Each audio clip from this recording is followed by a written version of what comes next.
তোমার এই ধর্ম কর্ম যা করার করে নাও, দেখো চেষ্টা করে। আর আমিও দেখ আমার সাত্তকীকে আমার কাছে আসা থেকে তুমি কি করে আটকাও। আমি তো আটকাবো না। আমার সাথে বিয়ে করে ওই তো বাধা পড়েছে 7 জন্মের মতো। এখন 7 জন্মও আমার সাথেই থাকবে। পুজোর সময় চলে যাচ্ছে, আমি আসি।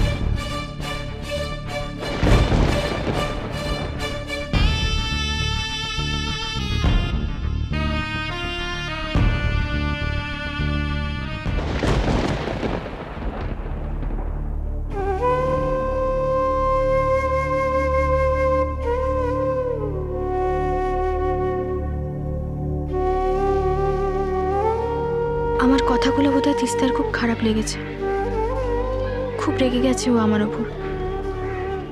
কিন্তু কি করব ঠাকুর, মাই তো আমাকে বলেছে ভালো মানুষ হও, কারোর ক্ষতি করো না, সবার ভালো করার চেষ্টা করো, কিন্তু এতটা বোকাও হয়েও না যাতে তোমার এবং তোমার আশপাশের মানুষদের ক্ষতি হয়। তুমি তো অন্তর্যামী, তুমি সব জানো। তাও আজ আমি তোমাকে হাত জোর করে বলছি, তুমি ওর মঙ্গল করো, ওকে ভালো রেখো ঠাকুর। আমি আর কিচ্ছু চাই না, কিচ্ছু না।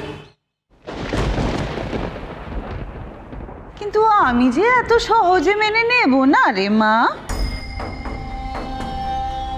মামি, তুমি এখানে?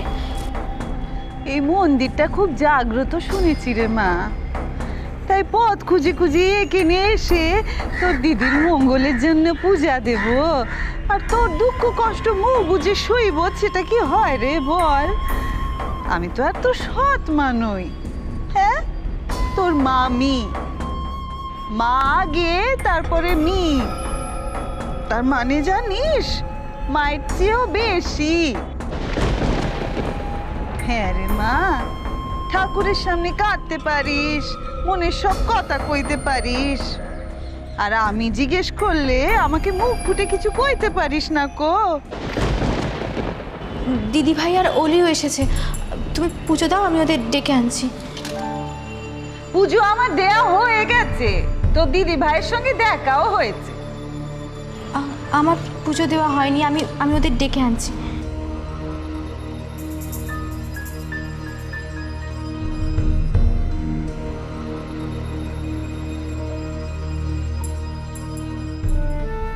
মামিকে সব বললে হয়তো মনটা হালকা হতো, কিন্তু বললেই মামি চিন্তা করবে আমায় নিয়ে। না না, মামিকে সব কথা বলা যাবে না। কি রে, তুই এখানে কি করছিস? হ্যাঁ, এদিকে আমরা তোকে এদিক ওদিক খুঁজে যাচ্ছি। আমি কি কনক, আমাদের টেনশন হচ্ছে। আমরা তো ভাবলাম তুই আবার সেদিনকার মতো হারিয়ে টারিয়ে গেলি বুঝি। না না, আমি তো এখানে। চলো দিদিভাই, পুজো দিয়ে আসি, এসো। পুজো দিয়েও কি তুই বুকে শান্তি পাবি রে মা? তুই কি ভাবিস বলতো মা? তুই কিছু না বললে আমরা তোর মনের কথা বুঝতে পারবো না কো। আমি জানি রে মা, সব জানি। কি ভাবি রে তোর ঘরটা? হ্যাঁ, এত কিছু চলবে না কিন্তু এবার। কিন্তু আমি না না মামি, তুমি ওকে ভুল বুঝো না, ও খুব ভালো, আমার খুব যত্ন করে, আমি সত্যি বলছি। বাজে কথা বলিস না কনক। তুই কি ভাবিস আমি কিছু বলি না দেখে কিছু বুঝতেও পারি না? আমি সব জানি। সাত্তকী তোকে উঠতে বসতে অপমান করে, ও তোকে ওর চালিয়ে বুঝিয়ে দেয় যে ও তোকে সহ্য করতে পারে না। না না না না মানেটা কি? তুই কি ভেবেছিস আমি জানি না বুঝি যে সাত্তকী তিস্তা নামে একটি মেয়েকে ভালোবাসে? হায় হায়, আমি কি শুনছি রে? হায় কপাল, আমি জানতাম তুই কষ্টে আছিস, দুঃখে আছিস, কিন্তু আরেকটা মেয়ে যে এসবের কারণ সেটা তো আমি জানতাম না কো। হ্যাঁ রে মা কনক, এটা কি সত্যি? তুই কি এসব জানতিস রে মা? সব জানে মা। ভগবান ওকে আর কিছু দিক না দিক ওই যে সহ্য করার শক্তি দিয়েছে, তাই সবকিছু সয়ে ও চুপ করে থাকবে। কিন্তু সইতে পারলেও আমরা তো সইতে পারবো না রে মা। তুই তো শ্বশুর বাড়িতে আছিস বলে চোখের সামনে বোনের কষ্ট দেখতে হচ্ছে তোকে, কিন্তু আমি তো সেটা করব না। না না মামি, তুমি ও বাড়িতে এসব নিয়ে কোনো কথা বলো না। আমি যতটুকু যা পেয়েছি, ও আমাকে যেভাবে রেখেছে আমি তাতেই খুশি। আমি তোমাকে ছুঁয়ে বলছি। হায় রে আমার পাগলি মা রে, এ তুই কি বলছিস রে মা? এটা কি সম্ভব? স্বামী সোহাগ না পেলে তোর জীবনটা চলে? হ্যাঁ, এখন তো কোনোভাবে ঠেক না দিয়ে চলছে মা, এরপর সেটাও হবে না। সার্থকী দেখো কবে ওকে। না না দিদি ভাই, ও সত্যি খুব ভালো। তুই বড় ভালো মেয়ে রে কনক, বড় ভালো, কিন্তু চোখের সামনে তো তোর অত কষ্ট আমি দেখতে পারবো না রে মা। তুই একটা কাজ কর, তুই একদিন আমার সাথে চল। কোথায়? আমি একজন ত্রিকালজ্ঞ সাধু বাবাকে চিনি। তুই এক কাজ কর রে মা, তুই একদিন আমার সাথে চল, উনি যেমন নিদান দেবেন ঠিক তেমনি করবি। তুই দেখবি সার্থকী তোর আঁচল ধরে ঘুরবে রে মা।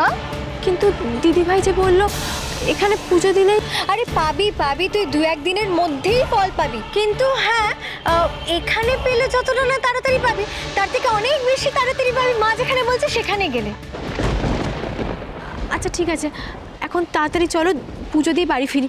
মা না হলে চিন্তা করবে। আরে বাবা হ্যাঁ হ্যাঁ, তোর মায়ের কথাও আমার মাথায় আছে, কিন্তু কনক তুই এটাও মাথায় রাখবি যে তোর মামির সাথে যেখানে দেখা হয়েছে না, সেটা বাড়িতে যেন আর কেউ টের না পায়, বুঝেছিস তো?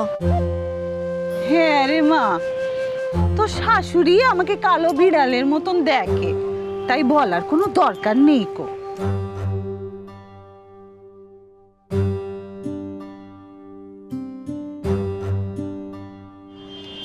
অলি কোথায় দিদি ভাই?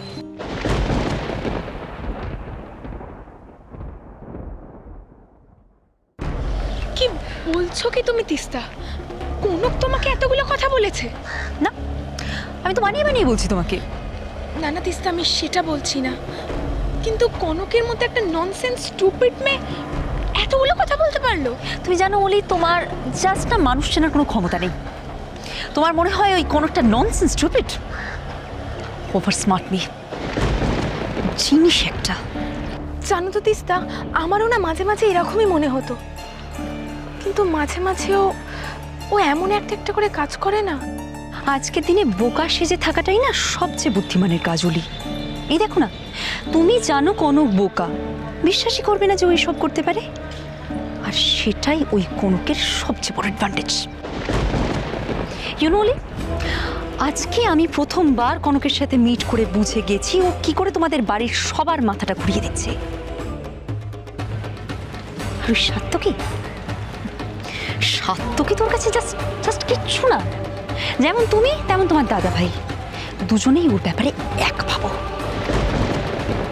কত বড় সাহস ওই মেয়েটার, আমাকে চ্যালেঞ্জ করছে ও। আমি এখনো বিশ্বাস করতে পারছি না কনক, আমি জাস্ট ভাবতে পারছি না। এতদিন ধরে দেখেও ওর যা যা তোমরা বুঝতে পারোনি সেটা একদিন দেখেই আমি বুঝে গেছি। তবে ট্রাস্ট মি ওলি, ওর এই পাকামো, এই ওভার স্মার্টনেস আমি ছাড়াবো। বিয়ের গল্প শোনাচ্ছে, 7 জন্মের বন্ধন দেখাচ্ছে আমাকে। নিজের অধিকার, নিজের জায়গা কি করে বুঝে নিতে হয় সেটা এই তিস্তা খুব ভালো করে জানে। শেষ, আমরা অলওয়েজ তোর সঙ্গে আছি, আমি আর অলি। তুই তুই তুই জাস্ট মাথা গরম করিস না, জাস্ট চিল।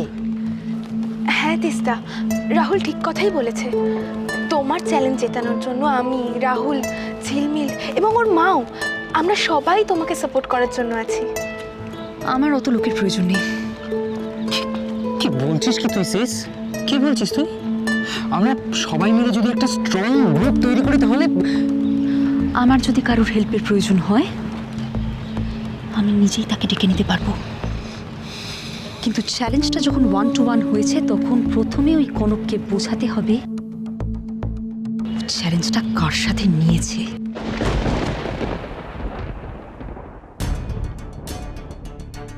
একটা বেহেনজি টাইপের মেয়ে, অথচ আমার সামনে পড়েও ভাঙলো না। ভেবেছিলাম সামনে দাঁড়ালেই হাফ কাজ হয়ে যাবে, বাট কাজটা তো বেড়ে গেল আমার। না, এবার ওর একটা ব্যবস্থা করতেই হচ্ছে, আর সেটাও as soon as possible. দেখো অলি, চাপটা কমানোর জন্য ওকে আমি বললাম যে আমরা সবাই আছি ওর সাথে, কিন্তু দেখো ও নিজেই চাপটা নিয়ে নিল। এখন সারাদিন এই ব্যাপারে ভাববে। বুঝতে পারছি না রাহুল, যেটা করছি আদৌ ঠিক করছি কিনা। আদৌ কি কোনো লাভ আছে? হবে হবে, লাভ হবে।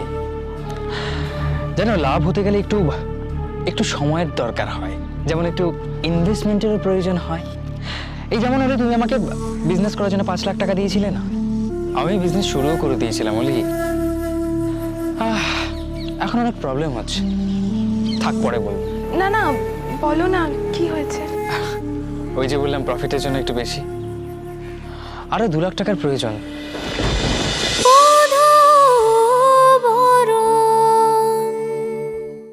স্টার জলসার প্রিয় শো দেখার জন্য সাবস্ক্রাইব করুন আমাদের ইউটিউব চ্যানেলে এবং আপডেটেড থাকার জন্য প্রেস করুন বেল আইকন। চলো চলো চলো চলো পাল্টাই